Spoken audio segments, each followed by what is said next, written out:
every Saturday afternoon, like around 4, a friend of mine does a food bank giveaway. She started this back in the spring.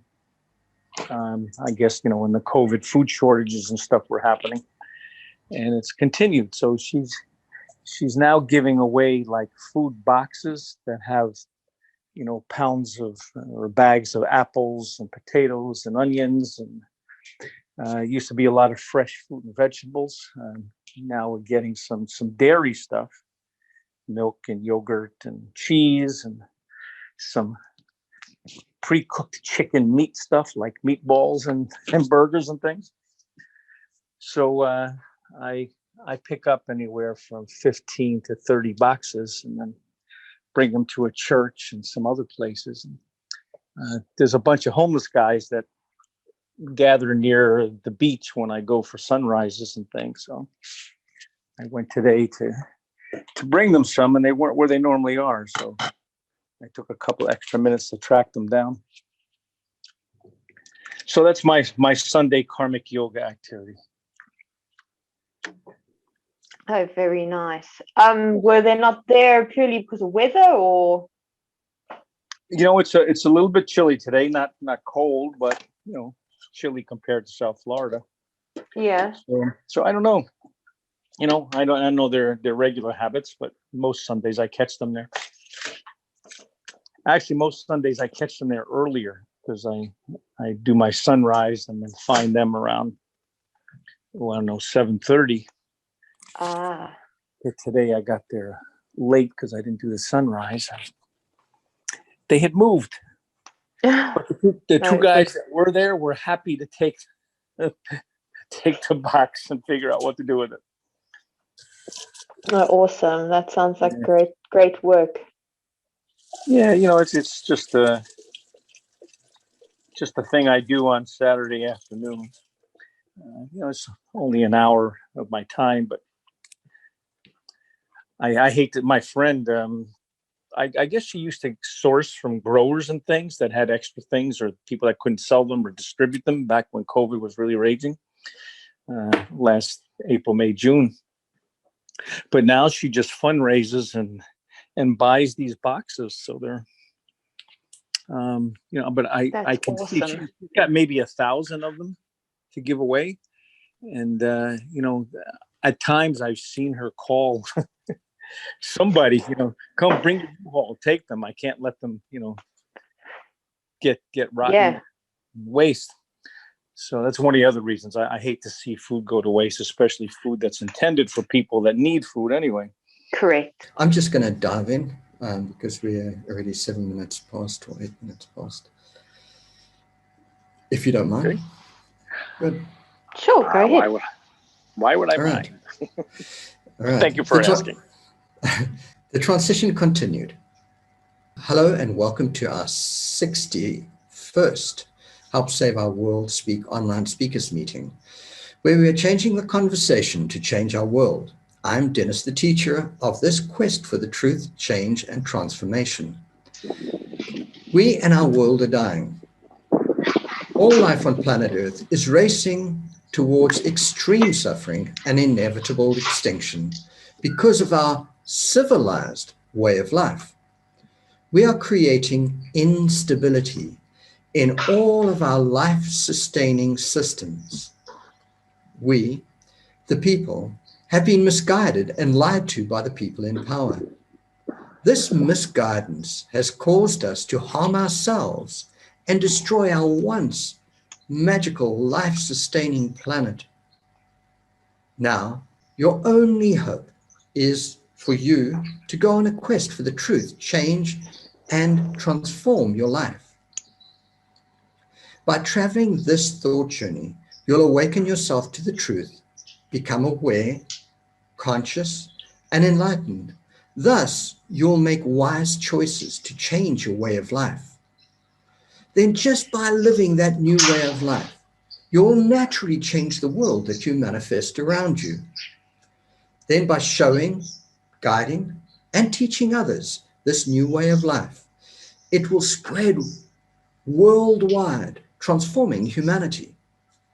Through this process, we'll be creating the movement of fundamental change to help save our world so we can all transition to a new age. Some have referred to it as the golden age of reason, beyond this age of ignorance. This process is designed and developed to create this essential paradigm shift, which is your and the people of the world's only hope of creating a happy, healthy, and sustainable, abundant future for all of life on earth to thrive. And it all begins with you. And of course me, and of course the rest of humanity, taking responsibility for our lives, then choosing to go on your own quest for the truth. Through this transformational process, you'll make the necessary changes as you begin awakening. You are questioning and thinking and sensing and feeling and reevaluating and choosing and changing. Transitioning, you'll become more aware, more consciously connected and enlightened as you uncover the secret truths and natural wisdom of nature, life, and the universe. By growing, changing, and transforming your life, you are transitioning. Then by sowing and growing, you are manifesting a happy, healthy, sustainable future around you. This thought journey is also your self-discovery journey and self-transformational journey. So you can begin to be the best version of yourself as you transition to the future. You're also transitioning from the old unsustainable way of thinking and living in the world to a new sustainable way of living your life. It's a process of revealing the secret truth about our world and how to make a meaningful difference in our world. Unlike any other philosophies, truth, love, hope, positiveness, and natural wisdom of life and nature and the universe are the paradigm shifts, predispositions, or foundations on which we will build our future. This transitional movement is a very powerful journey of self and world healing. The journey will ultimately empower you with the knowledge, the skills, and the wisdom which you need to think and choose wisely, so you can change your way of life and naturally change the world that you manifest around you.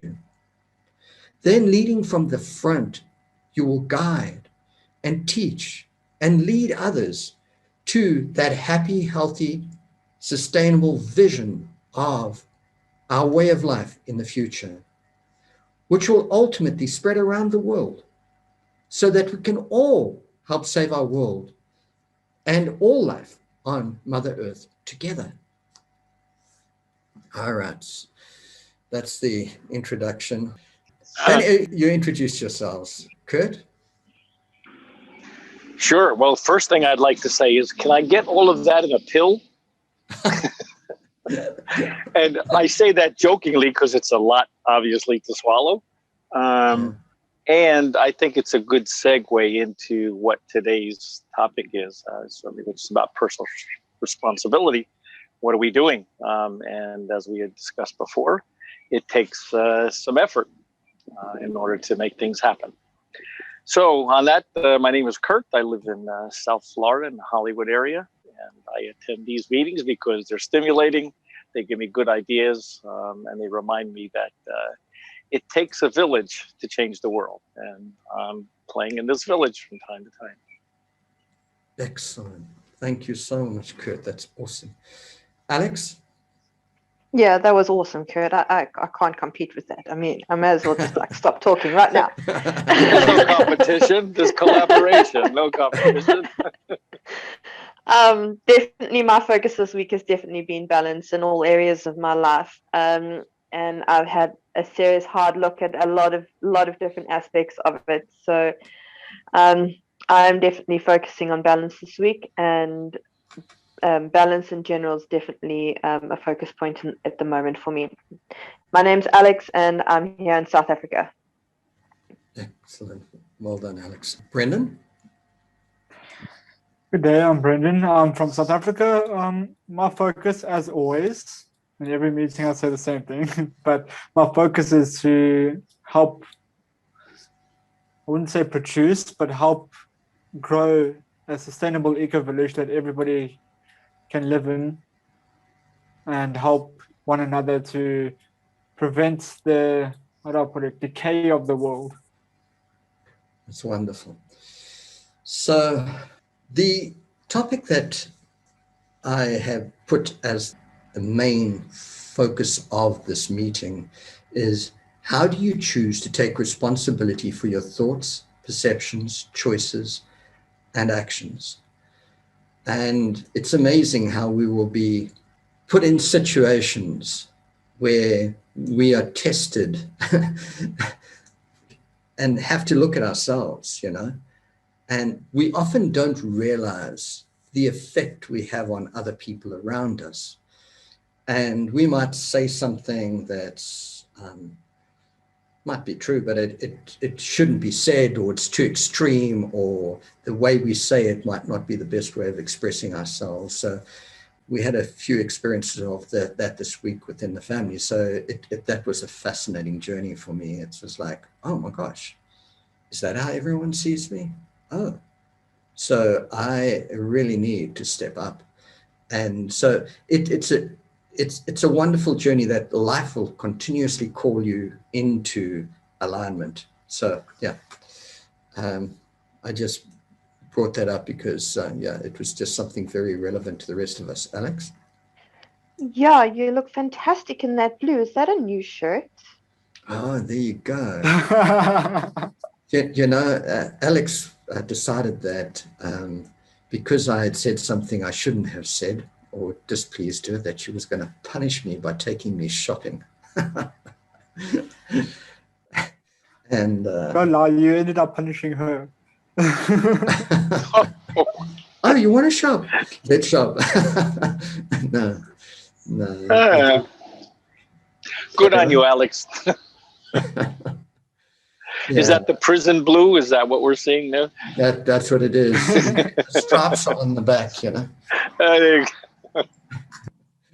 Yeah. All right.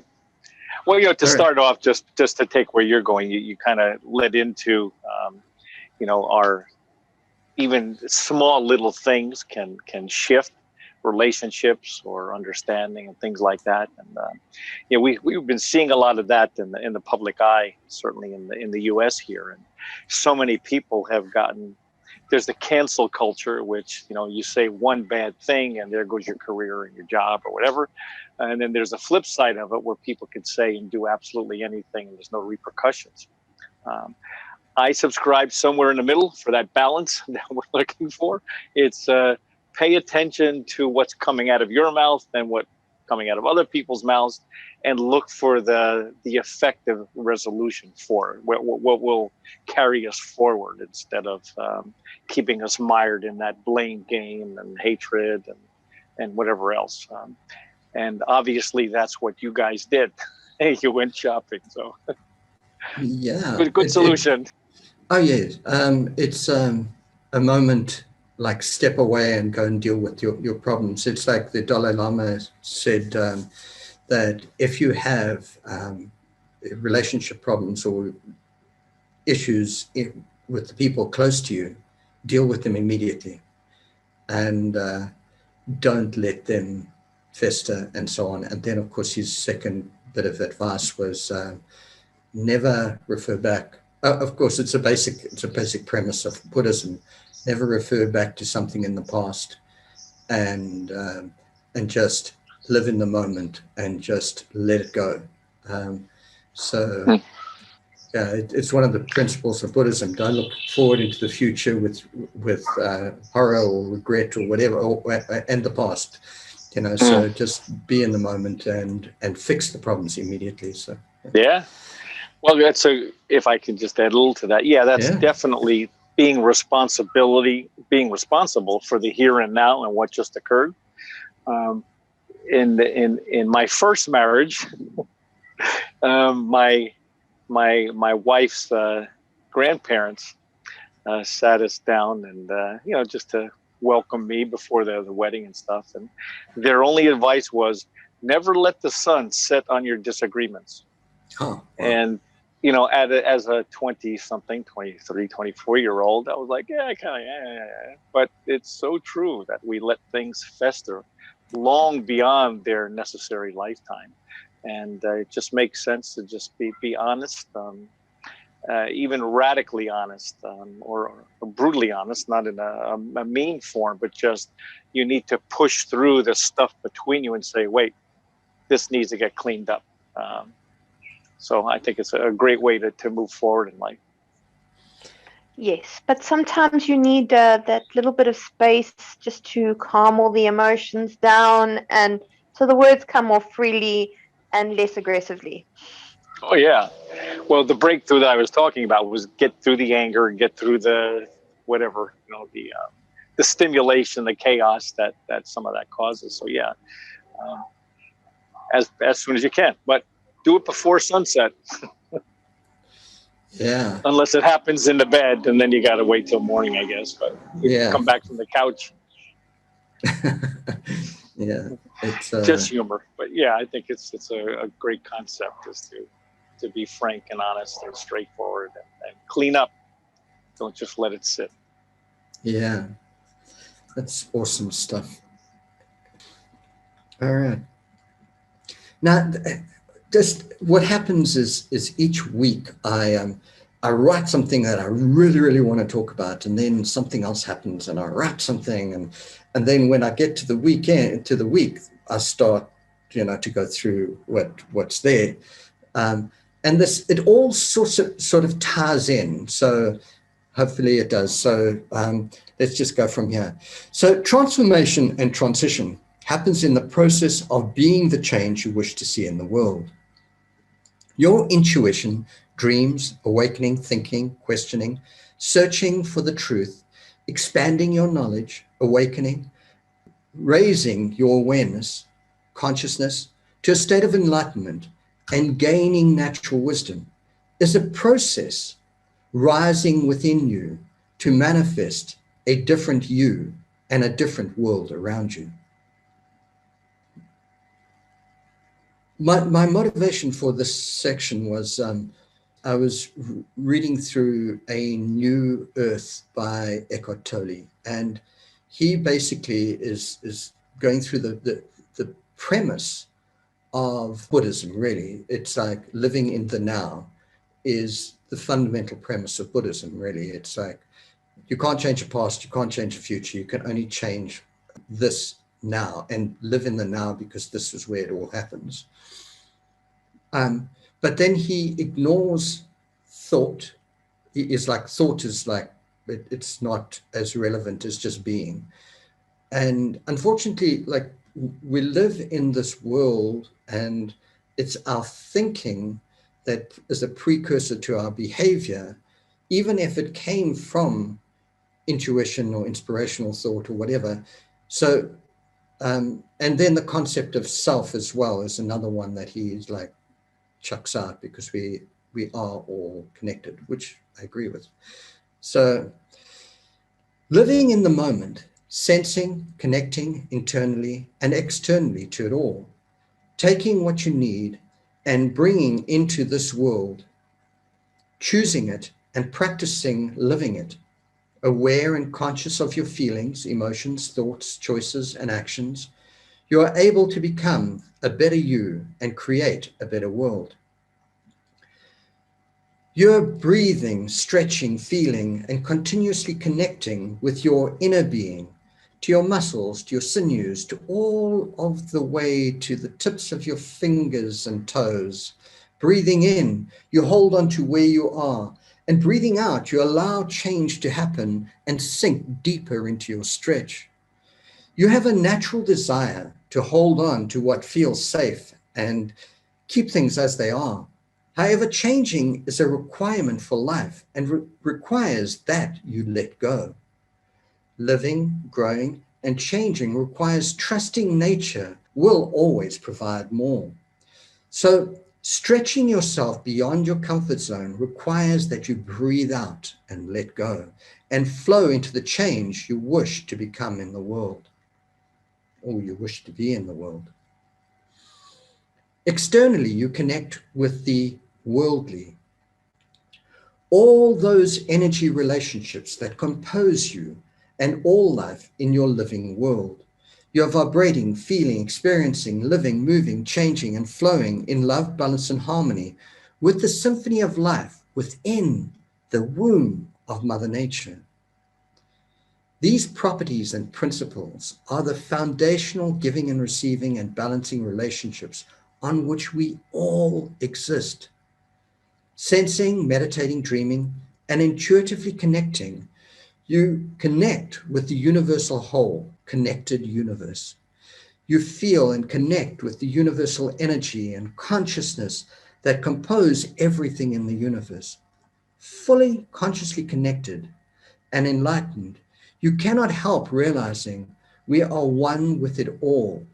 And without the connected, moving, changing, vibrating, giving and receiving, gravity, cause and effect, balancing, flowing, ecological nature of the whole universe, we would not exist. We are one. Now that brings us back to that responsibility. If we are one, what is our responsibility to everyone and everything? Anyone want to talk? It's to be available in the now. It's to be present. It's to be alive. It's to be welcoming and accepting and feeling, experiencing, flowing, balancing. And loving. And loving. Mm. Good. Well, I think Alex covered pretty much the range of what responsibility is. I'll just add, responsibility is not a have to.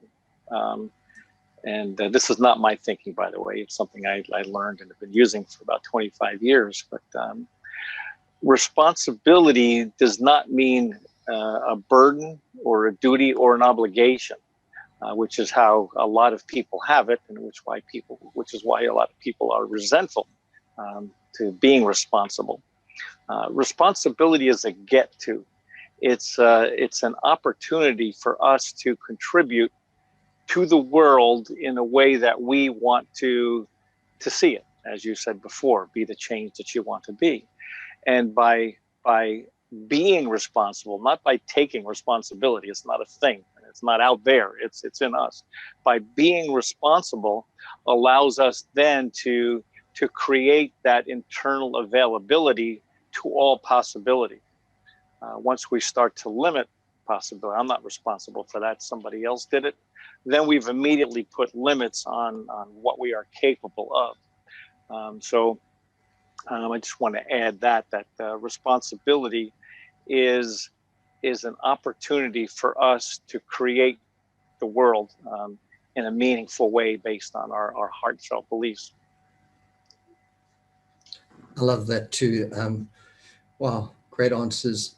I always come back to this. I don't know why, but I think of baby fish swimming around in the ocean, or microorganisms, or algae, or plankton, all in the ocean, all really helpless because they can't propel themselves. They can't swim away from something that doesn't taste or feel or whatever good.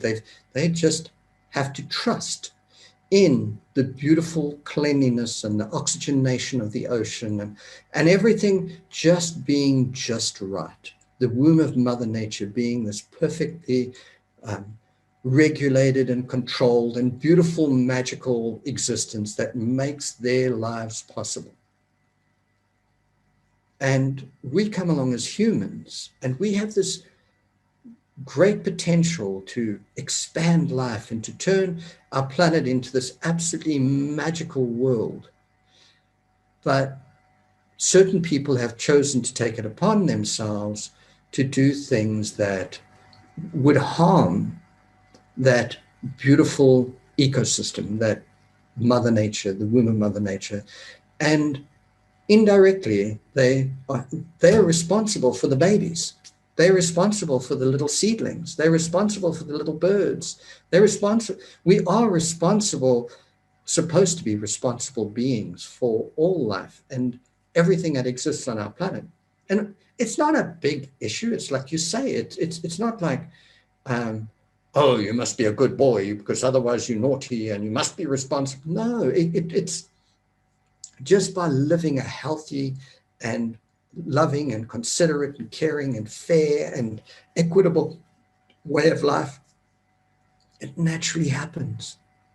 It doesn't have to be that our lives end up doing so much harm. Anyone? Yeah, but I'd just like to add to that. Recently, people have been pronouncing responsible as response-able, and separating it into two words. And if you just take that little distinction, a twist, if I'm able to respond, and if I see myself as able and capable of responding, then things don't seem so hard. When we take responsibility, though, the way a lot of people have it, it seems so much bigger and so much harder and so less able to do, because we've already put limitations on it, or we've made it something that we think is not in our realm of possibility. So that ability to respond is a very important aspect of what responsibility is. And I think you hit on it, Dennis, about we take action for what it is that we want to correct or change or nurture or whatever. So considering that as an ability rather than it's something out there, I need to take responsibility and that's such a heavy burden. Yeah. Rather than, hey, I'm capable of almost anything I can dream. So sure, I'll stand responsible. Why not? It makes me a powerful human being and a contribution. Excellent. Wow. Alex? Yeah, I think what Kurt said about before is I get to be responsible. Wow. Not I have to, not I want to. I get to be responsible. I get to be responsible for my child and doing his washing. I get to be responsible for the dishes that have to be washed for my family. I get to do these things for the people around me. I can, I'm using very simple examples, but I get to be present. I get to live. I get to experience. I get to be responsible. And that's an honor. Like I said, it makes me powerful. It makes me an amazing human being. I agree. That's amazing. And then I get to grow my own food outside. It's I get to be outside in the sunlight. I get to be experiencing life, you know. I get to be living as one with Mother Nature and with life. It's like, oh my gosh, I get to. It's magical. So let me carry on. Kurt, I was thinking about a conversation last week, and you brought up the Crusades. And I'm like, oh my gosh, manufacturing consent has been the biggest driver of belief in the dependence upon pyramid schemes, religions, and governments, and power-based systems, basically. So even in the Crusades, what was the main reason for going into to become violent? Well, if you take away everyone's security and their villages and you destroy everything, you create dependence and fear, and therefore you've created this need to believe in your system.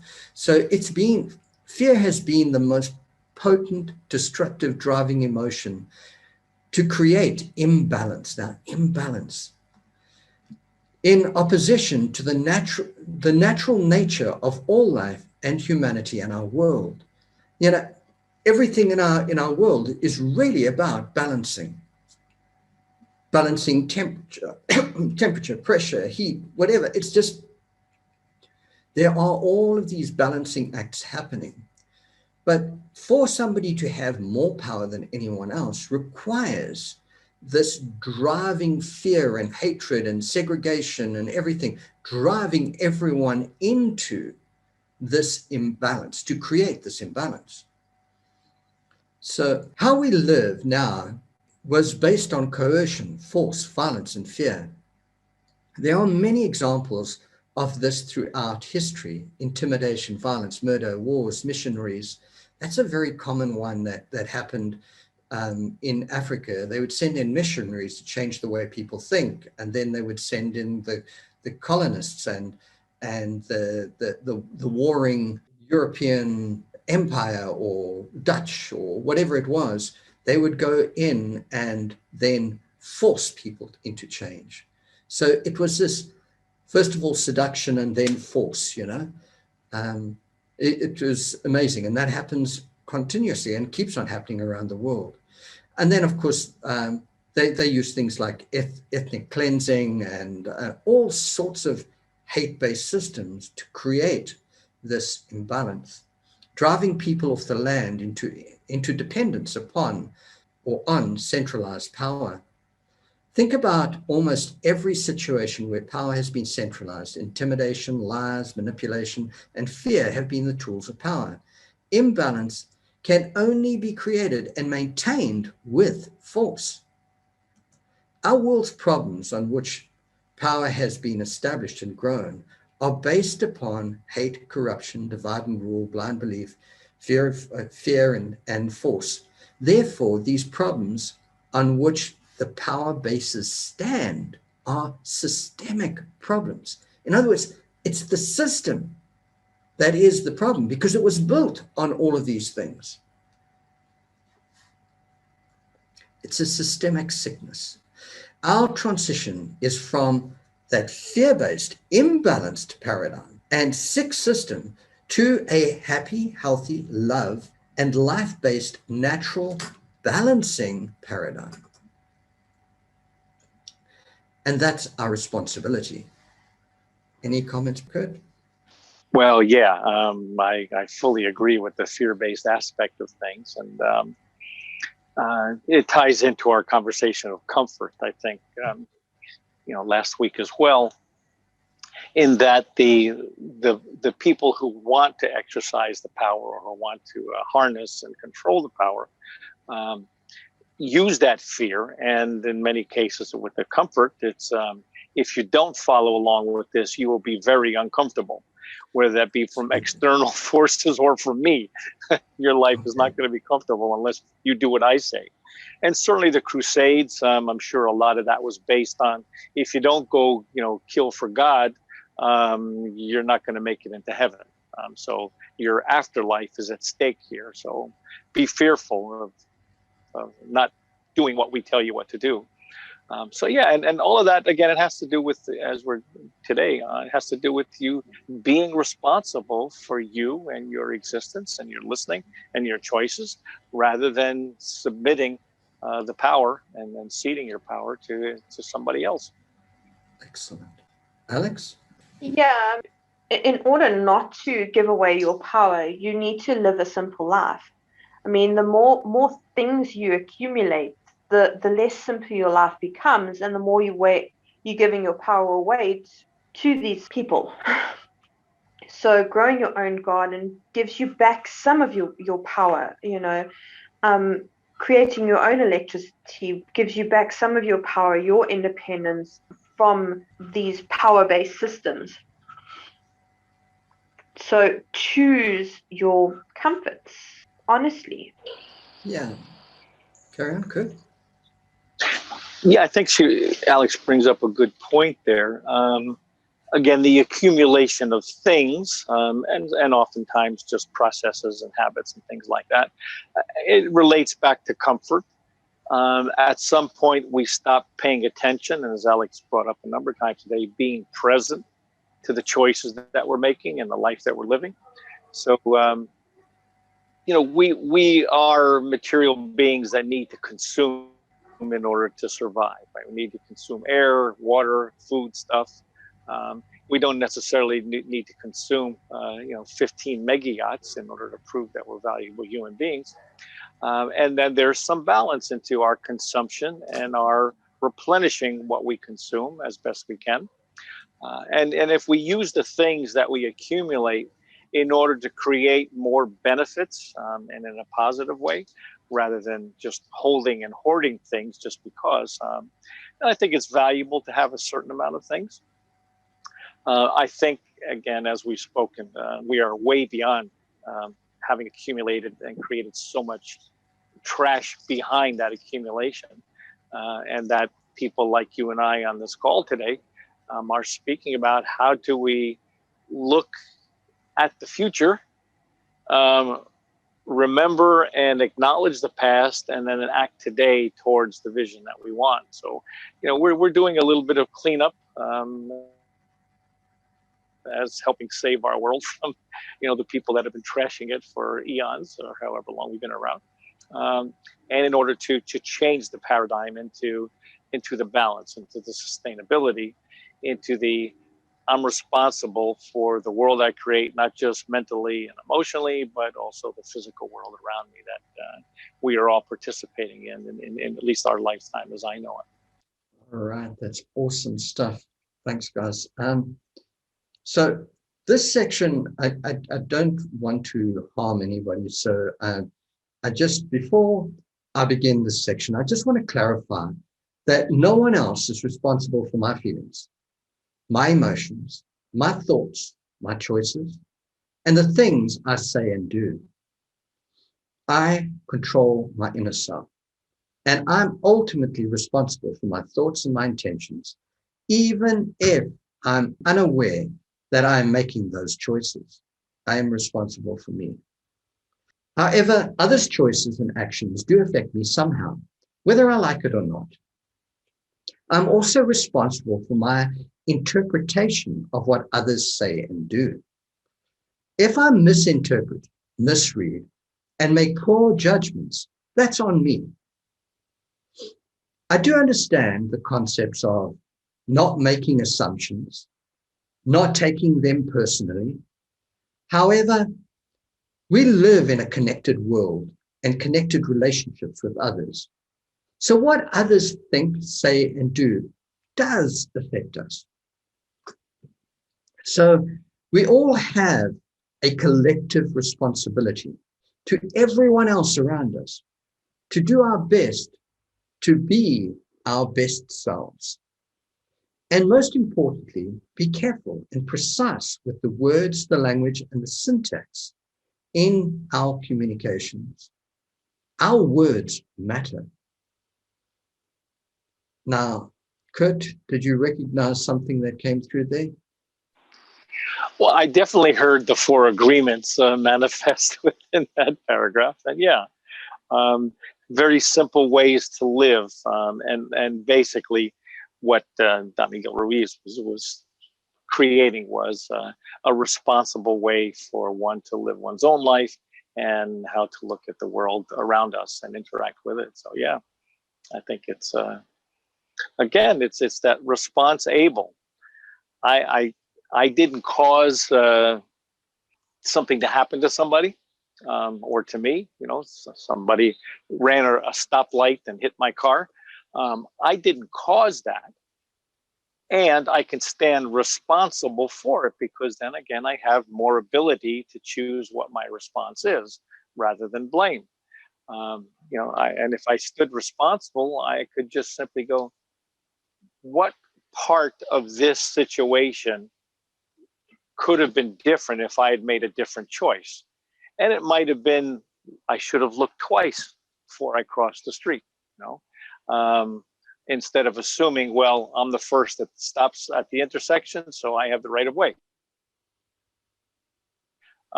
So that choice of moving forward, I stand responsible for. I was at cause for it. Again, not for blame or anything else. It's just to understand where we are in the process.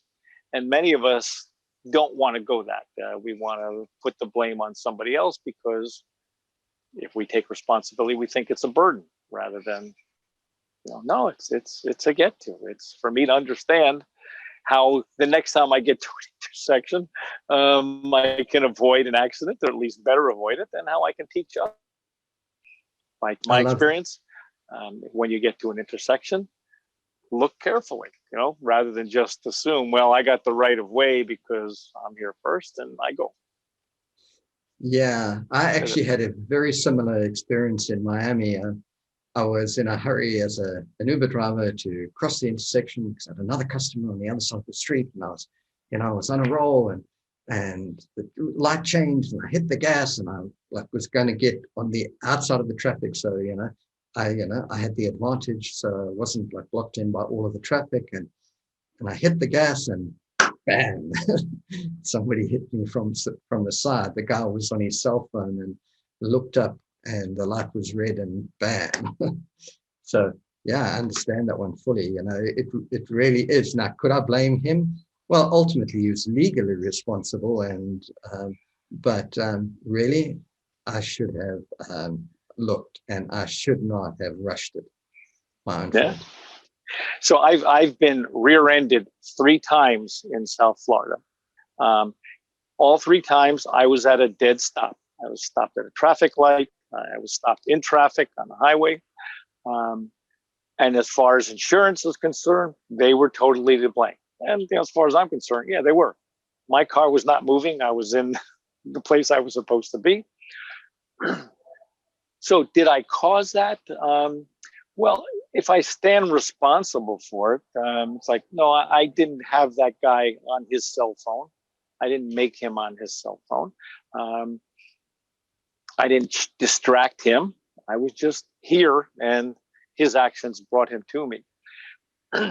However, when I look back, I could say, well, I could just be responsible for not having backed the don't text and drive, or don't be on your cell phone and drive efforts in the state more than I had. I fully agree with it. Yeah, people shouldn't text and drive. People should have hands free if they're going to be driving, rather than this. So maybe back 6 or 8 months ago, when I had an opportunity to donate $10, or to speak to people, or even people that I ride with, say, hey, either put the phone down or drop me off on the side of the road. When I could have taken action towards, they weren't the ones that hit me. It just means, what could I have done in order to create a different world that allows this? And again, my responsibility also was, okay, this has happened, now what?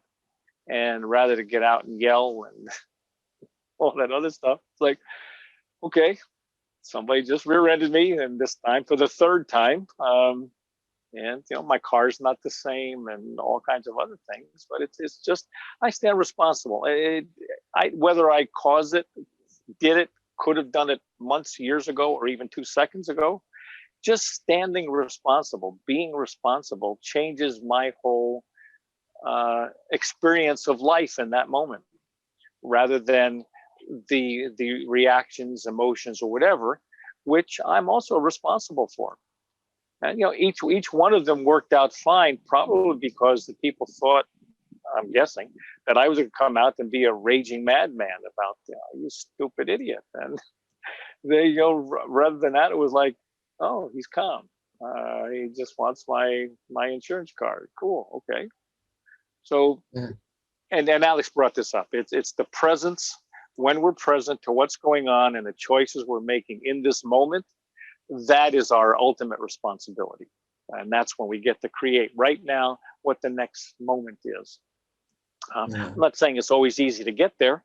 However, when we realize and hold that, yep, every single thought, action, response that we have and do is we're responsible for, then we have a whole different look on life and the circumstances around life. Excellent. Alex?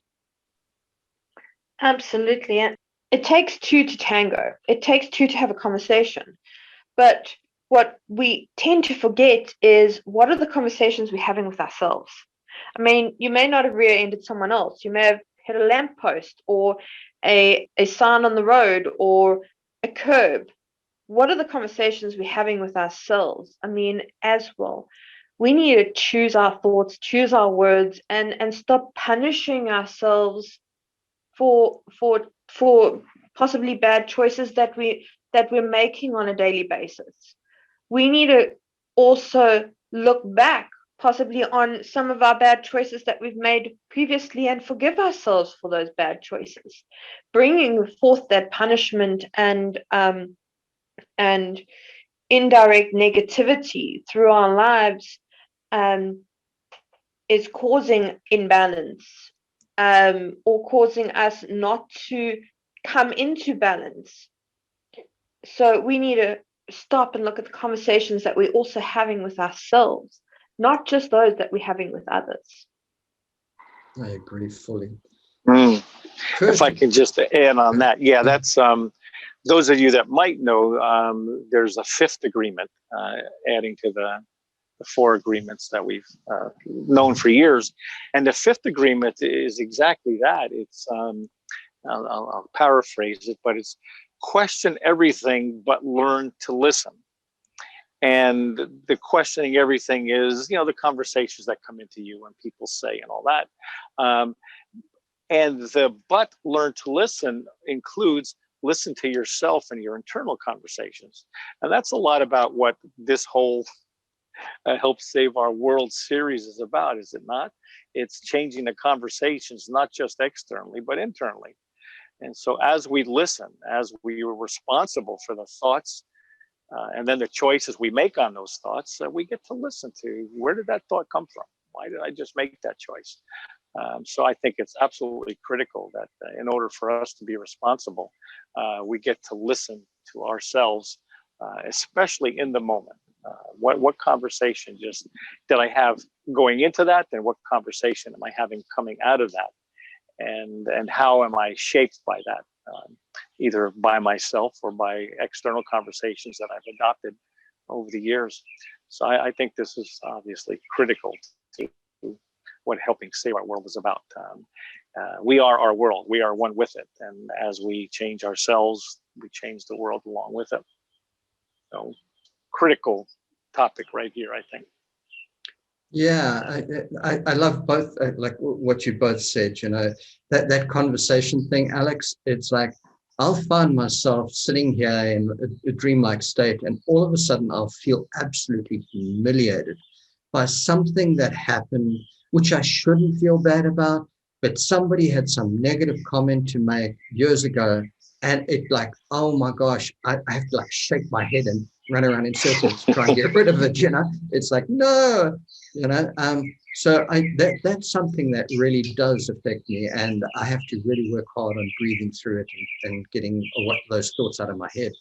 Now, Kurt, one of the things that I used to do in Florida and wherever I'm driving is, it was like a big thing in South Africa to maintain a decent trailing distance behind a car. And if somebody came and cut in and pulled in, you just carry on, go a bit further back. Yes, you get to work a few minutes or seconds later, but basically what you've done now is, if something starts to happen and it's like way, like you see somebody jamming on brakes, like way, like a long way ahead of you, then you start to slow down, but you keep your trailing distance, and you maybe even extend it. Now, somebody who's coming up behind you will anticipate that they need to slow down when you slow down, but they might be looking at their phone. So their timing is based on you, all right? So when you hear them trying to screech and brake and everything, all right, you pull forward and you give them the room, or you've got enough space to pull around to the side of the other vehicle, giving them space. So that's a way of actually being the responsible adult on a freeway full of crazy people who are right up one another's backside on their cell phones.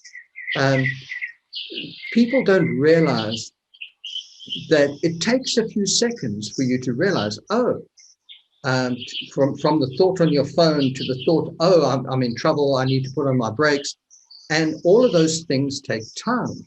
So if somebody stops suddenly, or you suddenly look up and they're stopped in front of you, you're done and done. You know, it's like you've got to be able to either quickly look to your left or look to your right and look down your rearview mirror and know that there's nobody behind you, and then pull into the safety lane.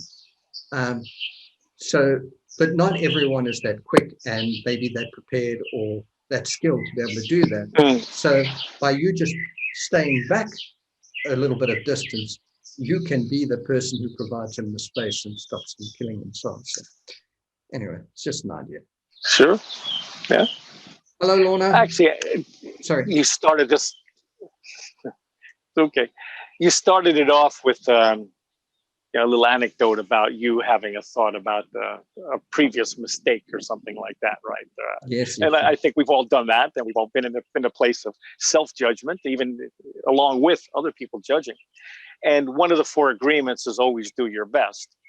And part of that is like your example of having the safe distance. And if you look in your rear mirror and you see that somebody else is coming out at super fast, you can take evasive action. Sometimes we don't have that. Even if we look around, we see what our options are, and they're just not there. We've boxed ourselves in, so to speak. However, we did our best in that moment, given the resources that we had. And then that's the way I would say for you to kind of release some of those negative conversations. So like, look, it wasn't perfect. However, I did my best in the moment. And if it wasn't my best and I learned that I didn't do my best in that moment, then moving forward, I will make an effort to always do my best. I'm giving you a little coaching here, but it's a way for us to not beat ourselves up over something, because as we all know, given enough time and thought, we can see how that mistake or that error has led us to be different people. Oftentimes for the better, if we just allow it its time to evolve, rather than to nail it in the history of time that I made a mistake and I screwed up and forever that will be on my record. It's like, why would we do that to ourselves? Well, we know why, because we've been trained and the society is about blame and domination and fear and all that kind of stuff. However, that just doing our best in the moment with the resources that we have at hand, I think will make a big difference for everybody's life as we move forward, especially with the topic that we're on, which is sustainability and changing the world. Yeah. So we basically reached the end of our time. We started 7 minutes late, so we've got 6 minutes, but it's not enough time for me to go on to the section that I was preparing to talk about, but it's good enough. And Lorna? Of course it is. Yeah, perfect. Lorna? Good morning. Good morning. I just want 2 comments, Okay. Definitely Don Miguel Ruiz, the 4 agreements, right? Talking about first, make a big difference in my life. I agree with him. And what Kurt said at the end, let's do the best with what we can now, right? Mm-hmm. It makes me talk about the second comment, which is I'm very much into Eckhart Tolle, Eckhart Tolle, the author of what is Power it? of Now. Power of Now, right? A New Earth. And just try to put things together. What you said, Dennis, about the distance in the cars, right? Mm-hmm. Like a courtesy, and then this is not coincidence, I think. And then Kurt says, okay, Don Miguel Ruiz, and then just to do the best what we have now. So the latest I got from Eckhart was do the same thing with our thoughts. Let's allow time between one thought and another, right? I'm practicing this now, right? And I just wait, for the next thought to come, not the next action. So it works really special. So just allow the thoughts to come, or skip a thought, even better, right? When possible. But yes, it's just the same. We're recycling, right? Because Don Miguel Ruiz, the 4 agreements was written, I don't know how long ago. now our subject matter today, at least this part that I just listened right now, it's about the same thing. And then Dennis with his comment about the distance in the car. So it's just a great synchronicity. And it looks like it gets repeated, right? Cyclically, Cyclically, It's yes, or cyclically? cycle. Yeah. cyclically until we get it, right? Mhm. Yeah. That's all. Yeah, I mean, these fundamental No, Dan. concepts are, we'll just continue to return to them, you know, it's like, because they are the basic wisdoms on which we need to live our lives. Like, good? Sorry, that Sure. bird really wants to just have it say. It's beautiful. Go ahead, Lorna. I just saw I halfway through, but I recommend it. In same subject, a presentation with Eckhart Tolle and in Google, you know, with the big guys with Google. I found it in his website, you know, eckharttolle.com, eckharttolleNow.com. And the first question the Google guy asked him was, you know, what's the difference between information and wisdom?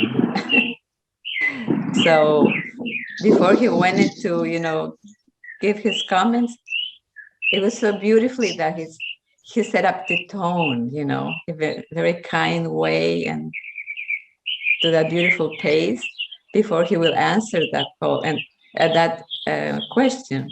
So when he went back to answer the question, it looks or it sounds like that information was so little, you know, content versus wisdom.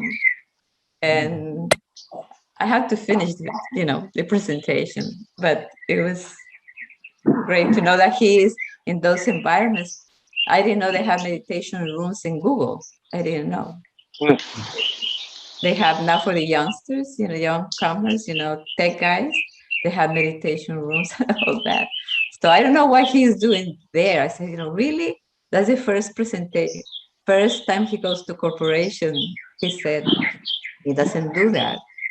So I thought it was something will come out of that, even though that's not what he usually do or does. I'm sorry. Yeah, we've got to be willing to sort of go into places that are really difficult for us. And really the speech, the part that I was going to read today is really about that. It's going into a situation and either you can handle it or you can't, and then choosing and deciding whether you can survive in that sort of situation. So that'll have to be next week. Kurt? No, I'm fine. Good. All right, Yep. everyone, that's it. Basically, we've hit the 7 minutes past. Alex, any comments? No last comments? Excellent. Well, thank you, everyone. Anyone can stay. Thanks, guys. Thank you, guys. Thank you, everyone. Have a It great was evening. amazing. All right.